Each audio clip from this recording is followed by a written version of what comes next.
ಕರ್ನಾಟಕಕ್ಕಿಂತಲೂ ರೋಚಕವಾಗಿದೆ, ರಣರೋಚಕವಾಗಿದೆ ತಮಿಳುನಾಡಿನ ಕುರ್ಚಿ ಫೈಟ್. ಇದೀಗ ಒಂದೇ ಪಕ್ಷಕ್ಕೆ ಸ್ಪಷ್ಟ ಬಹುಮತ ಸಿಗದೇ ಇರೋದಕ್ಕೆ ಜಟಾಪಟಿ ಜೋರಾಗಿ ನಡೀತಾ ಇರುವಂಥದ್ದು.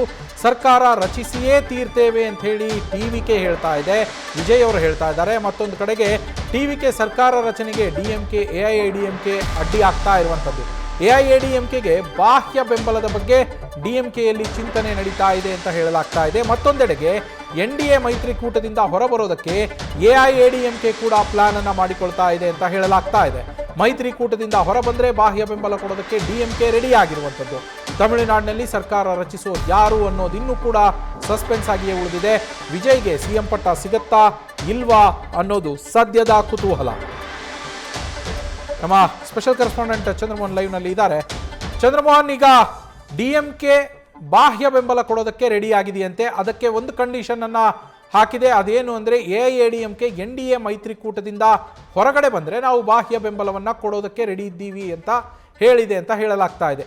ಈ ಸಾಧ್ಯತೆಗಳು ಎಷ್ಟಿದೆ ಚಂದ್ರಮೋಹನ್? ಎನ್ಡಿಎ ಮೈತ್ರಿಕೂಟದಿಂದ ಎಐಎಡಿಎಂಕೆ ಹೊರಗಡೆ ಬರೋ ಸಾಧ್ಯತೆಗಳಿದೆಯಾ? ಖಂಡಿತ ಇದೆ ನವೀನ್. ಈಗ ಮುಖ್ಯವಾಗಿ ಬಿಜೆಪಿಗೂ ಕೂಡ ತಮಿಳುನಾಡಿನಲ್ಲಿ ಕಾಂಗ್ರೆಸ್ ಮೈತ್ರಿಕೂಟದ ಸರ್ಕಾರ ಬರುವಂಥದ್ದು ಇಷ್ಟ ಇಲ್ಲ. ಕಾಂಗ್ರೆಸ್ ಮೈತ್ರಿಕೂಟದ ಸರ್ಕಾರ ಬರೋದನ್ನು ತಡೆಯುವಂಥ ಪ್ರಯತ್ನವನ್ನು ಬಿಜೆಪಿ ಕೂಡ ನೇರವಾಗಾದರೂ ಸರಿ ಪರೋಕ್ಷವಾಗಾದರೂ ಸರಿ ಮಾಡ್ತಾ ಇದೆ. ಆ ಕಾರಣಕ್ಕಾಗಿಯೇ ಈಗಾಗಲೇ ಬಿಜೆಪಿ ನಾಯಕರುಗಳು ಕೂಡ ಎಡಿಎಂಕೆ ಪಕ್ಷದ ನಾಯಕರುಗಳಿಗೆ ಸ್ಪಷ್ಟವಾಗಿ ಹೇಳಿದರೆ, ನೀವು ನಮ್ಮ ಜೊತೆ ಮೈತ್ರಿನಲ್ಲಿ ಮುಂದುವರಿದೇ ಇದ್ರೂ ಕೂಡ ತೊಂದರೆ ಇಲ್ಲ, ನೀವು ಡಿಎಂಕೆ ಜೊತೆ ಸೇರಿಕೊಂಡು ಮೈತ್ರಿ ಸರ್ಕಾರವನ್ನೇ ರಚನೆ ಮಾಡಿ, ಆದರೆ ತಮಿಳುನಾಡಿನಲ್ಲಿ ಮಾತ್ರ ಕಾಂಗ್ರೆಸ್ನ ಮೈತ್ರಿಕೂಟದ ಸರ್ಕಾರ ಬರಬಾರ್ದು, ಆ ನಿಟ್ಟಿನಲ್ಲಿ ಪ್ರಯತ್ನವನ್ನು ನಡೆಸಿ ಎನ್ನುವ ಸೂಚನೆಯನ್ನು ಬಿಜೆಪಿ ನಾಯಕರುಗಳು ಕೂಡ ಎಡಿಎಂಕೆ ಪಕ್ಷದ ನಾಯಕ ಎಡಪ್ಪಾಡಿ ಪಳನಿಸ್ವಾಮಿ ಅವರಿಗೆ ಕೊಟ್ಟಿದ್ದಾರೆ. ಈ ಕಾರಣಕ್ಕಾಗಿಯೇ ಮೇ 4ರಂದು ಚುನಾವಣಾ ಫಲಿತಾಂಶ ಬಂದ ಅಂದು ಸಂಜೆನೇ ಎಡಪ್ಪಾಡಿ ಪಳನಿಸ್ವಾಮಿ ಅವರು ನೇರವಾಗಿ ಡಿಎಂಕೆ ಪಕ್ಷದ ಯುವ ನಾಯಕ ಉದಯನಿಧಿ ಸ್ಟಾಲಿನ್ ಅವರಿಗೆ ಫೋನ್ ಮಾಡಿ ಮಾತನಾಡಿದ್ದಾರೆ. ಈಗ ಹೆಂಗಿದ್ರು ಕೂಡ ತಮಿಳುನಾಡಿನಲ್ಲಿ ಸ್ಪಷ್ಟವಾದಂಥ ಬಹುಮತ ಯಾವುದೇ ರಾಜಕೀಯ ಪಕ್ಷಕ್ಕೆ ಸಿಕ್ಕಿಲ್ಲ. ಅತಂತ್ರ ವಿಧಾನಸಭೆ ನಿರ್ಮಾಣ ಆಗಿದೆ. ಟಿವಿಕೆ ಪಕ್ಷದ ವಿಜಯ್ ಅವರು ಅತಿ ದೊಡ್ಡ ರಾಜಕೀಯ ಪಕ್ಷದ ನಾಯಕನಾಗಿ ಹೊರಹೊಮ್ಮಿದ್ರು ಕೂಡ ಅವ್ರಿಗೂ ಬಹುಮತದ ಕೊರತೆ ಇದೆ. ಇಂತಹ ಸಂದರ್ಭದಲ್ಲಿ ಡಿಎಂಕೆ ಮತ್ತು ಎಡಿಎಂಕೆ ಪಕ್ಷಗಳು ಒಗ್ಗೂಡಿ ಸರ್ಕಾರ ರಚನೆ ಮಾಡೋಣ, ಎಡಿಎಂಕೆ ಪಕ್ಷದ ನೇತೃತ್ವದಲ್ಲಿ ಸರ್ಕಾರ ರಚನೆ ಮಾಡೋಣ, ಇದಕ್ಕೆ ಡಿಎಂಕೆ ಬೆಂಬಲವನ್ನು ಕೊಡಬೇಕು ಅಂತೇಳಿ ಮಾತುಕತೆಯನ್ನು ನಡೆಸಿದ್ದಾರೆ. ಫೋನ್ನಲ್ಲೇ ಡೀಲನ್ನು ಫೈನಲ್ ಮಾಡುವಂಥ ನಿಟ್ಟಿನಲ್ಲೂ ಕೂಡ ಮಾತುಕತೆ ನಡೆಸಿದ್ದಾರೆ.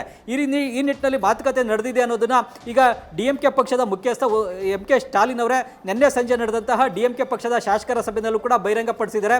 ಎಡಿಎಂಕೆ ಸರ್ಕಾರ ರಚನೆ ಮಾಡಲಿಕ್ಕೆ ಡಿಎಂಕೆ ಪಕ್ಷದ ಬೆಂಬಲವನ್ನು ಕೇಳಿದೆ.